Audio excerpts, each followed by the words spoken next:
Bismillahirrahmanirrahim. Assalamualaikum warahmatullahi wabarakatuh. Alhamdulillah, salatu wassalamu ala rasulillah amma ba'du. Alhamdulillah, dalam kesempatan ini kita dapat berjumpa kembali. Dan kali ini saya akan membacakan kembali petunjuk teknis penyelenggaraan latihan kader 1, di mana kita mengetahui LK1 ini atau basic training ini adalah ujung tombak perkaderan di Himpunan Mahasiswa Islam.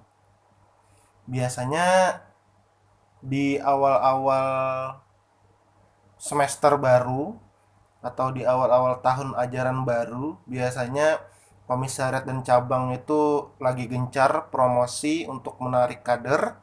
Dan kadang-kadang juga di libur semester atau di jeda antar semester itu biasanya LK1 juga masih sering dilaksanakan ya.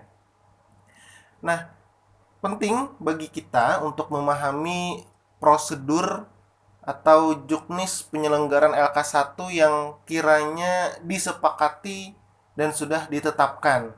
Nah, oleh karena itu, hari ini kita akan membaca kembali juknis LK1. Adapun juknis ini saya ambil dari juknis yang beredar di 2013 sampai 2015 ya. Berhubung saya belum mendapatkan juknis LK1 yang terbaru. Jadi saya pikir kalau ada teman-teman atau kawan-kawan semua yang memiliki juknis LK1 yang terbaru, itu bisa bagikan ke saya dan nanti kita akan pelajari bersama. Baik, langsung saja ya kita mulai. Yang pertama, LK1 tentu saja punya tujuan. Tujuannya adalah terbinanya kepribadian muslim yang berkualitas akademis, sadar akan fungsi dan peranannya dalam berorganisasi serta hak dan kewajibannya sebagai kader umat dan kader bangsa. Ini adalah tema yang biasa kita pasang juga di spanduk ya. Berhubung memang di LK1 di latihan kader itu tidak boleh memakai tema. Himpunan Mahasiswa Islam. Oke, yang pertama ruang lingkup pelatihan kader 1. Latihan kader 1 merupakan pelatihan pertama bagi setiap calon kader, baik dengan arti bahwa LK1 menjadi media masuknya seorang kader pada lingkup organisasi HMI. Selain itu, penting diperhatikan pada kegiatan-kegiatan pengadaan kader sebelumnya, sehingga latihan kader 1 menjadi efektif dan berjalan sebagaimana yang diharapkan. Adapun lingkup pelaksanaan latihan kader 1 adalah komisariat atau latihan kader bersama yang diinisiasi oleh cabang sebagai penyelenggaranya. Jadi untuk latihan kader 1 itu biasanya dikelola oleh komisariat sebagai panitia pelaksana atau organizing committee. Kemudian juga ada di suatu cabang atau suatu daerah yang mana jika sumber daya mahasiswanya itu minim atau komisariatnya itu minim, maka cabang bisa saja menjadikan beberapa komisariat sebagai panitia. Kalau di cabang Banjarmasin menyebutnya LK1 Akbar, di mana ada beberapa komisariat yang bergabung begitu. Kemudian tujuan. Tujuan dilaksanakan latihan kader 1 adalah terbinanya kepribadian muslim yang berkualitas akademis, sadar akan fungsi dan peranannya dalam berorganisasi serta hak dan kewajibannya sebagai kader umat dan kader bangsa. Jadi di sini tujuannya pertama adalah membina kepribadian muslim yang berkualitas akademis. Yang kedua, sadar akan fungsi dan peranannya dalam berorganisasi. Yang ketiga adalah sadar akan hak dan kewajibannya sebagai kader umat dan kader bangsa. Target yang diharapkan pasca latihan kader 1 dapat dilihat dengan indikator sebagai berikut. Yang pertama, memiliki kesadaran menjalankan ajaran Islam dalam kehidupan sehari-hari. Yang kedua, mampu meningkatkan kemampuan akademis. Yang ketiga, memiliki kesadaran akan tanggung jawab keumatan dan kebangsaan. Yang keempat, memiliki kesadaran berorganisasi. Kemudian unsur-unsur training. Yang dimaksud dengan unsur-unsur training adalah komponen yang terlibat dalam kegiatan pelaksanaan latihan kader 1. Unsur-unsur yang dimaksud adalah pertama, pengurus HMI cabang. Pengurus HMI cabang ini berperan dalam mengatur regulasi pelaksanaan latihan kader 1 dan legalisasi atas pengukuhan kelulusan peserta yang dituangkan dalam surat keputusan tentang pengukuhan dan pengesahan anggota biasa Himpunan Mahasiswa Islam. Jadi sederhananya pengurus cabang ini meng-ACC pengajuan kegiatan LK1 dari komisariat. Kemudian nanti juga ada surat kelulusan. Biasanya itu ditandatangani oleh, selain MOT, dia juga ditandatangani oleh pengurus cabang. Kemudian yang kedua unsurnya adalah pengurus HMI komisariat, di mana pengurus HMI komisariat ini bertanggung jawab sebagai panitia pelaksana. Kita menyebutnya biasa sebagai organizing committee. Yang ketiga adalah Badan Pengelola Latihan atau BPL cabang, merupakan institusi yang bertanggung jawab atas pengelolaan latihan kader 1. Nanti mereka yang akan mengirim tim Master of Training atau tim instruktur untuk mengelola forum latihan kader 1.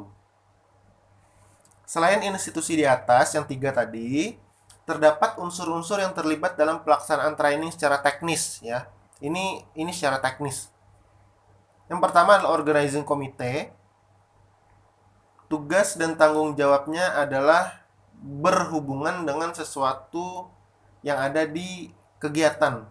Tugas OC itu diantara lain mengusahakan tempat, akomodasi, konsumsi, dan fasilitas lain. Mengusahakan pembiayaan dan perizinan latihan. Menjamin kenyamanan suasana dan keamanan latihan. Mengusahakan ruangan, peralatan, dan penerangan favorable ya. Bekerja sama dengan unsur-unsur lainnya dalam rangka menyukseskan jalannya latihan. Kriteria yang harus dipenuhi adalah untuk menjadi OC ya, untuk menjadi OC kriterianya pertama dia anggota biasa HMI, telah mengikuti follow up dan upgrading LK1, minimal 30 hari diangkat oleh pengurus komisariat dengan surat keputusan. Oke, maksudnya yang jadi panitia ini adalah dia sudah lulus LK1 tentunya, maka dinobatkan atau dia menyandang status sebagai anggota biasa HMI. Yang kedua, dia sudah follow up dan sudah upgrading LK1. Artinya dia memahami LK1 itu seluk-beluknya seperti apa. Materinya juga sudah tuntas sehingga dia bisa menjadi panitia. Kemudian minimal 30 hari diangkat oleh pengurus komisariat. Jadi maksudnya 30 hari Hamin 30 sebelum pelaksanaan LK1, Hamin 30 ya. Ini tentu saja sepaling lambatnya 30 hari sebelum kegiatan LK1, pengurus komisariat, ketuanya membuat SK kepanitiaan, menerbitkan SK kepanitiaan OC. Nah, ini 30 hari sebelum hari pelaksanaan. Kemudian yang kedua adalah steering committee. Mereka bertugas dan bertanggung jawab atas pengarahan dan pelaksanaan latihan. Tugas SC secara garis besar sebagai berikut. Yang pertama, menyiapkan perangkat lunak latihan. Perangkat lunak itu seperti kurikulum, kemudian juga konsep-konsep yang akan dituangkan nantinya ke dalam proposal atau TOR ya, Term of Reference. Kemudian mengarahkan OC dalam pelaksanaan latihan, menentukan pemateri, instruktur, fasilitator, menentukan pemandu atau Master of Training. Adapun kriteria yang harus dipenuhi oleh SC atau untuk menjadi seorang SC adalah memenuhi kualifikasi umum pengelola latihan, terlibat aktif dalam perkaderan HMI, diutamakan anggota BPL cabang atau pernah menjadi organizing committee LK1. Jadi kualifikasinya secara umum dia mampu mengelola latihan, kemudian terlibat aktif dalam perkaderan HMI tentu saja, diutamakan anggota BPL cabang, dan dia pernah menjadi organizing committee sebelumnya. Jadi dia paham alur LK1. Kemudian yang ketiga adalah pemandu atau Master of Training, bertugas dan bertanggung jawab untuk memimpin, mengawasi, dan mengarahkan latihan sejak dibukanya latihan kader 1 atau basic training Tanggung jawab pengelolaan latihan berada sepenuhnya dalam tanggung jawab pemandu atau Master of Training sampai nanti latihan dinyatakan telah usai.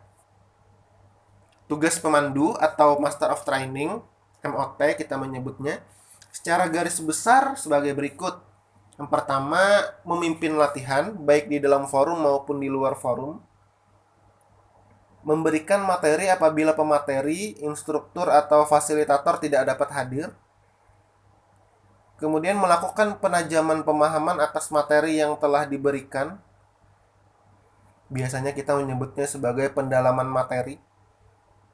Kemudian melakukan evaluasi terhadap peserta, menentukan kelulusan peserta latihan, mengadakan koordinasi antara unsur yang terlibat langsung dalam latihan. Kemudian kriteria yang harus dipenuhi oleh MOT atau instruktur. Yang pertama, dinyatakan lulus dalam Training of Trainer dan Training Management Training. Terlibat aktif dalam perkaderan HMI, pernah menjadi pemateri atau fasilitator LK1, menguasai dan memahami materi LK1, dapat menjadi suri tauladan yang baik ditentukan oleh BPL. Ya. Yang nomor 4, pemateri, instruktur atau fasilitator bertugas untuk menyampaikan materi latihan yang dipercayakan kepadanya. Adapun kriteria pemateri itu setidaknya memenuhi kualifikasi umum dan khusus pengelola latihan. Atau di sini pernah mengikuti Training of Trainer. Yang kedua, terlibat aktif dalam perkaderan HMI, pernah menjadi SC, menguasai dan memahami materi yang dipercayakan kepadanya, dapat menjadi suri tauladan yang baik ditentukan oleh SC. Kalau menurut saya, idealnya pemateri LK1 itu adalah pengurus cabang, di mana mereka adalah orang yang tentu saja paling update terhadap konstitusi. Mereka adalah yang paling update soal adanya pedoman-pedoman yang keluar dari Kongres. Tentu pengurus cabang adalah yang paling ideal. Tentu saja pengurus cabang yang memiliki kualifikasi. Kemudian peserta. Peserta adalah calon-calon kader yang telah lulus seleksi dan telah dinyatakan sebagai peserta oleh penyelenggara. Kriteria yang harus dipenuhi untuk menjadi peserta latihan kader 1 adalah pertama, terdaftar sebagai mahasiswa di perguruan tinggi dan tidak sedang menjalani skorsing akademik. Jadi dia adalah mahasiswa aktif. Yang kedua, beragama Islam, muslim, muslimah. Yang ketiga, dapat membaca Al-Quran. Yang keempat, bisa melakukan sholat. Indikatornya hafal bacaan sholat ya. Dan yang terakhir, bersedia mengikuti seluruh kegiatan training. Nah, kita masuk kepada mekanisme pelaksanaan. Adapun pelaksanaan latihan kader 1 ini, dia dibagi dalam 3 fase. Yang pertama, persiapan. Kedua, pelaksanaan. Ketiga, fase sesudah training. Pertama, dalam fase persiapan terdapat hal yang harus dipersiapkan sebagaimana berikut. A. Pengurus HMI komisariat membentuk OC dan SC dengan surat keputusan. Dan OC membuat outline, term of reference atau proposal, minimal itu H-30. Kedua, OC mengirimkan surat pengajuan pelaksanaan training kepada bidang PA cabang dan surat permohonan mengelola training kepada BPL cabang dengan melampirkan proposal kegiatan dan SK penetapan OC selambat-lambatnya 2 minggu sebelum rencana kegiatan dilaksanakan. Jadi H-2 minggu pelaksanaan LK1, surat izin atau persetujuan KPA cabang sudah dikirim, surat permohonan mengelola latihan pun juga sudah masuk ke BPL cabang. Selanjutnya nanti bidang PA cabang akan mendisposisi surat pengajuan itu kepada BPL untuk dianalisa dan dikaji. Kemudian dikembalikan kepada PA cabang agar diambil keputusan apakah mereka layak melaksanakan training atau tidak. Biasanya mungkin ada beberapa hal yang dikoreksi, di antaranya mungkin pemateri atau waktu dan juga kadang jumlah peserta.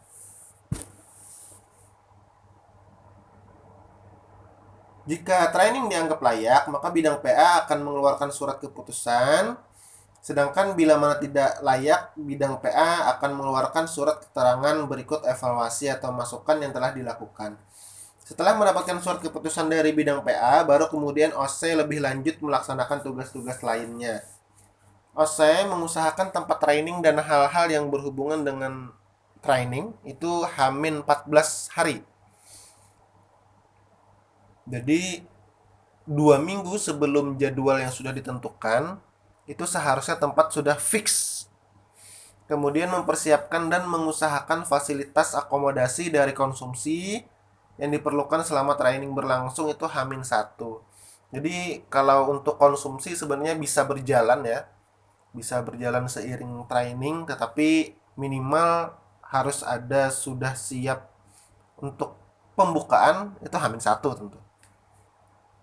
Kemudian SC menghubungi instruktur atau pemateri dan MOT yang telah ditetapkan atau menghubungi BPL untuk mengelola training yang bersangkutan dan memastikan kesiapan instruktur.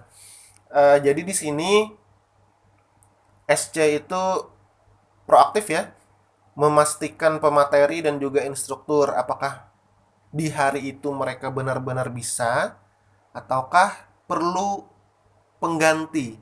Karena kadang-kadang manusia ya ada kesibukan satu dan lain hal, barangkali ada keperluan yang mendesak juga sehingga yang semula bisa dan bersedia menjadi tidak bisa. Kemudian mengadakan pendaftaran peserta dan jika perlu diadakan seleksi oleh pengurus komisariat dan menyediakan hal-hal administratif yang berkaitan dengan itu. Misalnya formulir pendaftaran, pamflet, kwitansi, dan sebagainya. Jadi pendaftaran tentu sudah diadakan jauh-jauh hari. Dan kemudian juga kalau diperlukan seleksi, bisa dilakukan seleksi. Adapun screening hanya sebagai ya screening. Screening itu apa ya? Mencari gambaran sejauh mana calon peserta LK ini memahami tentang keorganisasian, keagamaan, dan juga ke-HMI-an. Sederhananya sih begitu. Agar nanti dalam pelaksanaan training, MOT itu bisa lebih mudah mau mulai dari mana. Karena misalnya dari 30 orang peserta satu forum, 30 ini akan diambil rata-rata pengetahuan kader itu dari mana. Jadi memudahkan MOT dalam memasukkan materi begitu. Sehingga MOT atau instruktur itu tidak meraba-raba dan juga tidak membuang waktu misalnya mengulang dari hal yang terlalu dasar begitu. Kemudian mempersiapkan bahan-bahan atau materi-materi yang diperlukan untuk training seperti kurikulum vitae, topik diskusi, case study, format screening, format penilaian, format presensi, post test, undangan pemateri, dan sebagainya. Oke, kita dengarkan dulu aktivitas tukang yang ada di dekat rumah ya. Berhubung tetangga sedang ada pengerjaan, jadi harap dimaklumi kalau ada suara-suara lain masuk.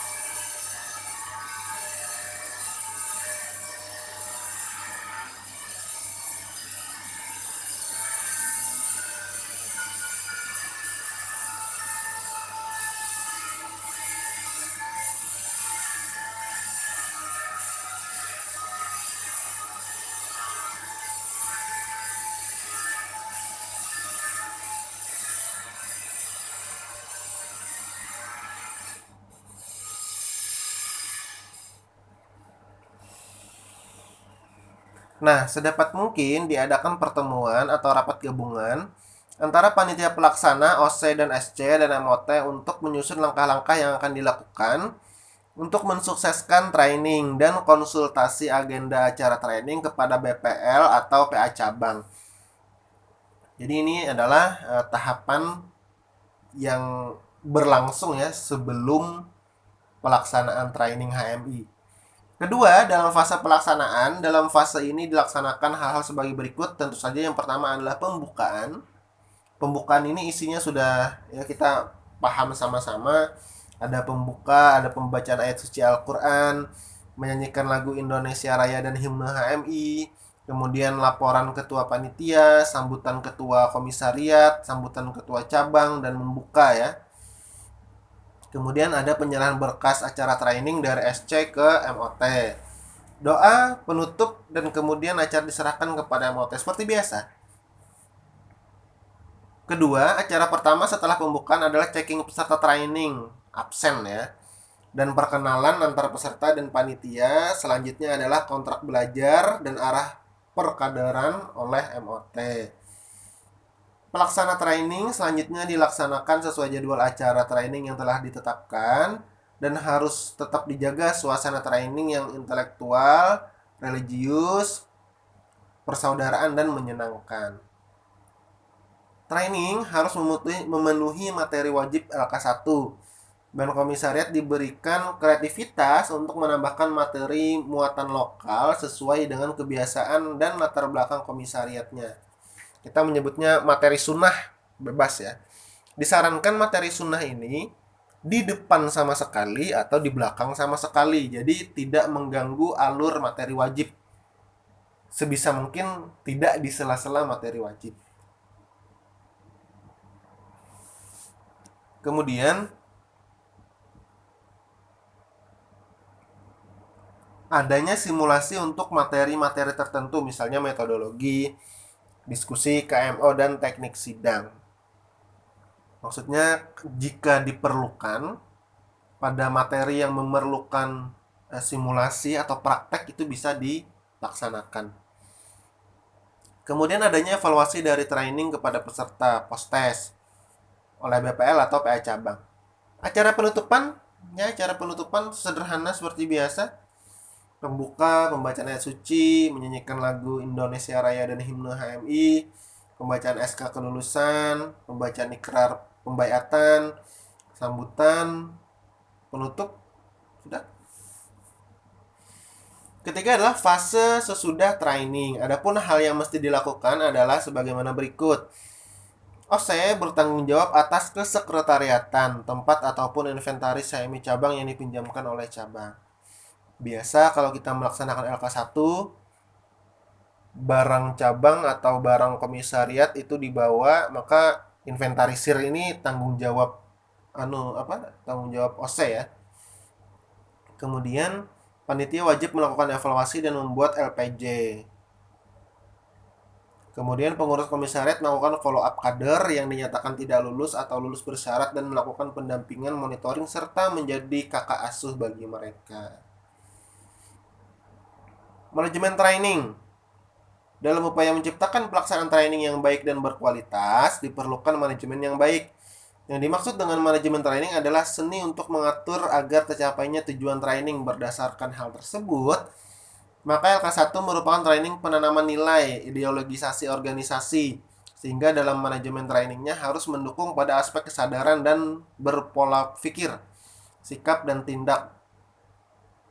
Adapun pembobotan dalam LK1, afektifnya 50%, kognitifnya 30%, dan psikomotoriknya 20%. Hal yang dimaksud dalam manajemen training ini adalah pertama kurikulum. Kurikulum yang terdapat dalam pedoman merupakan penggambaran tentang metode dari training. Oleh sebab itu, penerapan dari kurikulum adalah erat kaitannya dengan masalah yang menyangkut metode-metode yang dipergunakan dalam training. Dalam menerapkan kurikulum, agar diperhatikan aspek-aspek berikut. Pertama, penyusunan jadwal training. Jadwal training adalah sesuatu yang merupakan gambaran tentang isi dan bentuk training. Oleh karena itu, penyusunan jadwal harus memperhatikan urutan materi pokok sebagai korelasi yang tidak terpisahkan. Jadi materi wajib itu haruslah berkesinambungan dan berurutan. Pertama, sejarah peradaban Islam dan sejarah perjuangan HMI. Dilanjutkan NDP HMI. Ketiga adalah mission HMI. 4 adalah konstitusi HMI. Kelima adalah KMO. Dalam hal ini diperlukan adanya materi penunjang tambahan, maka harus diperhatikan korelasinya dengan materi pokok. Jangan sampai memutus hubungan antar materi pokok. Karena begini ya, pertama, orang yang masuk HMI harus tahu sejarah peradaban Islam dan juga sejarah perjuangan HMI. Kemudian hubungan antar keduanya. Setelah itu, setelah dia memahami sejarah HMI, dia dikasih ideologi perjuangan HMI. Setelah itu, dikasihlah dia tujuan HMI. Setelah itu diikat dengan konstitusi atau anggaran dasar, anggaran rumah tangga, dan pedoman lainnya. Setelah itu dikasihlah dia KMO agar dia paham bagaimana selayaknya berorganisasi. Kemudian metode penyampaian, cara penyampaian materi pada LK1 pada dasarnya harus memenuhi prinsip penyegaran dan pengembangan gagasan di tingkat pengelola, serta penyegaran gagasan dan pemahaman di tingkat peserta. Dengan demikian diharapkan akan muncul gagasan yang kreatif dan inovatif dalam forum training. Selain itu, penyampaian materi harus mencapai target sasaran dari tujuan materi khususnya pada tujuan LK1. Suasana training. Suasana training merupakan komponen penting dalam kesuksesan pelaksanaan training karena suasana akan mempengaruhi kondisi psikologis orang yang terlibat dalam pentrainingan. Suasana training harus dilihat secara komprehensif karena training bukan hanya sebatas forum penyampaian materi, tetapi lebih jauh daripada itu, seluruh aktivitas sejak dibukanya training sampai dengan penutupan, baik dalam arena atau lokasi tempat training diadakan. Dengan demikian, pemahaman tentang arena training tidak hanya terbatas pada forum saja. Implikasi dari pemahaman tersebut adalah suasana training harus dibangun pada keseluruhan arena training, sehingga segala aturan akan mengikat pada keseluruhan kegiatan training. Tidak hanya pada saat di forum, suasana yang harus dibangun dalam kegiatan pentrainingan secara umum adalah sebagai berikut. Pertama, menimbulkan kegairahan atau motivasi antar sesama unsur individu. Tidak menimbulkan kejenuhan di antara unsur individu. Terciptanya kondisi yang setara. Kemudian terciptanya suasana islami. Terciptanya suasana intelektual dengan pemahaman bahwa training adalah seluruh aktivitas yang dilakukan pada masa training. Maka pada waktu tersebut seluruh dinamika dan suasana training harus dibentuk oleh seluruh komponen, khususnya senior yang mampu memberikan contoh yang baik pada juniornya. Dengan demikian, suasana training yang mendidik dan menyenangkan dapat terbangun. Aktivitas yang tidak berkaitan dengan training atau omongan bocor sebutannya dan sikap lain yang kontraproduktif harus dieliminir atau diasingkan, dijauhkan. Ya kalau dibuang ya mungkin tidak ya. Kadang kegiatan panitia itu tidak bisa jauh dari forum. Sarana dan prasarana. Adapun sarpras yang harus dipersiapkan dalam pelaksanaan training menganut asas minimalis, maksudnya dengan kesiapan logistik yang minimal. Kegiatan training dapat tetap berlangsung dengan kualitas yang baik. Keperluan forum yang mesti tersedia adalah alat tulis, lebih baik jika terdapat perlengkapan pendukung lainnya. Demikian pula dengan akomodasi dan perlengkapan lainnya. Kondisi minimalis diharapkan dapat meningkatkan militansi dan kreativitas kader. Jumlah peserta akan mempengaruhi konsentrasi peserta dalam memahami materi yang diberikan. Berdasarkan pemikiran tersebut, maka dalam LK1, jumlah peserta yang ideal adalah 15 orang dan maksimal adalah 35 orang per kelas. Kalau mau melaksanakan LK1 dengan peserta banyak, silahkan. Tetapi kalau misalkan ada 100, bisa dibagi menjadi 3 kelas. Setidaknya satu kelas maksimal 35. Atau kalau misalkan pesertanya ada 40, bagi saja jadi 2 kelas, 20-20 itu lebih efektif lagi. Karena semakin banyak akan banyak juga kemungkinan ketidakefektifan ya.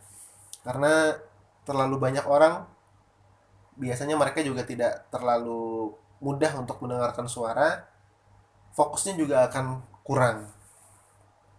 Kemudian untuk seleksi, untuk mendapatkan output yang baik, harus berangkat dari input dan proses yang baik pula. Latihan kader 1 yang merupakan proses pembentukan output agar sesuai dengan tujuan dan targetnya, maka harus didukung oleh input yang baik. Calon kader sebagai bahan baku yang akan diproses dalam LK1 tentu harus memiliki kualifikasi tertentu agar dapat menjadi kader sesuai dengan harapan dan tujuan perkaderan. Kualifikasi umum calon peserta LK1 adalah sebagai berikut. Tadi yang pertama, mahasiswa aktif, muslim atau muslimah, memiliki integritas, akademis, punya potensi kepemimpinan, punya prestasi, dan dia jelas harus mau aktif berorganisasi.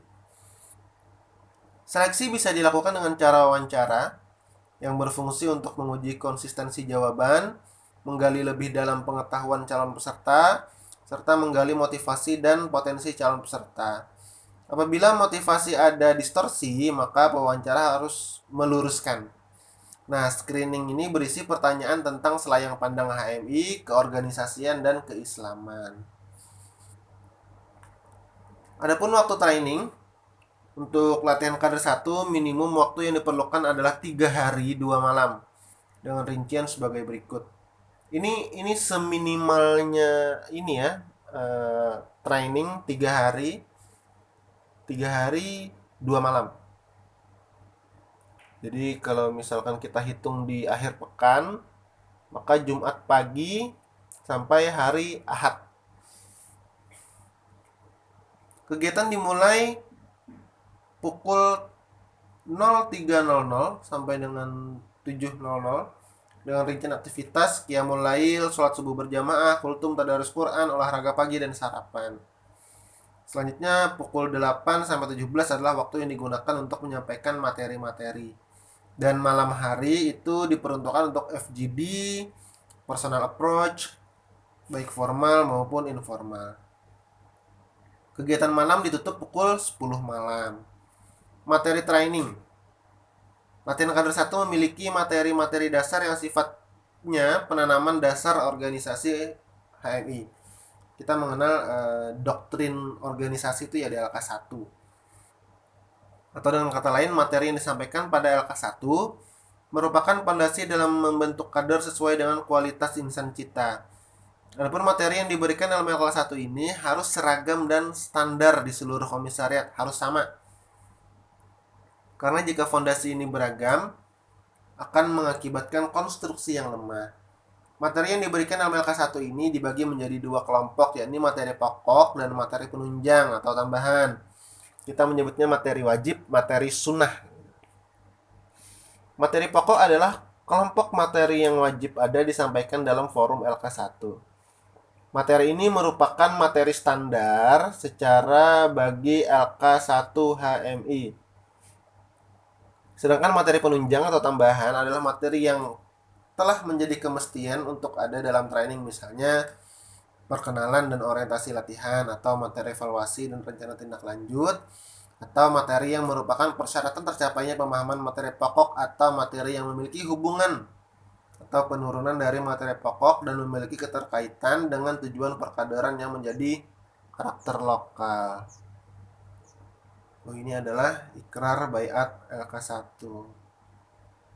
Ini ada juga formulir pendaftaran, formatnya ya. Ada lagi absensi harian, ini formatnya. Ada juga grafik keaktifan, ini formatnya. Ada juga kurikulum vitae atau biodata pemateri, ini formatnya. Habis. Jadi ini adalah petunjuk teknis atau juknis pelaksanaan latihan kader 1. Barangkali semoga bermanfaat. Adapun untuk kurikulum itu bisa dibuka di pedoman perkaderan. Barangkali nanti kalau ada kesempatan saya juga akan bacakan juga pedoman perkaderan biar kita sama-sama bisa melek ya. tentang bagaimana pentingnya memahami pedoman sebelum melaksanakan kegiatan perkadaran. Baik, semoga bermanfaat. Salah hilap mohon dimaafkan. Billahi taufiq wal hidayah. Assalamualaikum warahmatullahi wabarakatuh.